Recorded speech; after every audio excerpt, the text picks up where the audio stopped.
হ্যাঁ দর্শক, আমরা আজ আসছি ফেনী শহরে। ফেনীর ঐতিহ্যবাহী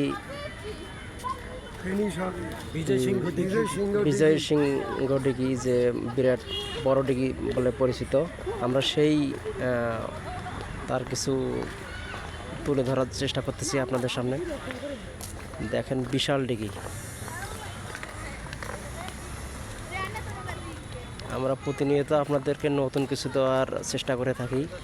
তো আজকে আমাদের এই ফেনী শহরে আসা, এবং আমরা যে কাজের ফাঁকে কিছু আমরা ভিডিও করে থাকি। দেখেন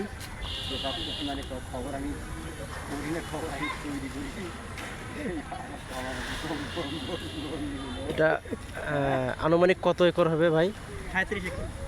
এটা আনুমানিক পুরো ওপরের পাহাড় সহ 37 একর এটা অবস্থিত। তো আপনারা যদি এই বিজয় সিংহ ডিঘি দেখার জন্য আসেন, তাহলে আপনাদেরকে ফেনী শহরে আসতে হবে। সরাসরি মহিফাল থেকে সার্কিট হাউস যে একটা জায়গা আছে, আপনারা এখানে আসবেন। আসার পর আপনারা এই ডিঘি দেখতে পাবেন। তো হ্যাঁ গাইস, আজ আপনাদের এই পর্যন্ত রাখলাম। তো আপনারা সবাই ভালো থাকবেন, সুস্থ থাকবেন। আল্লাহ হাফিজ।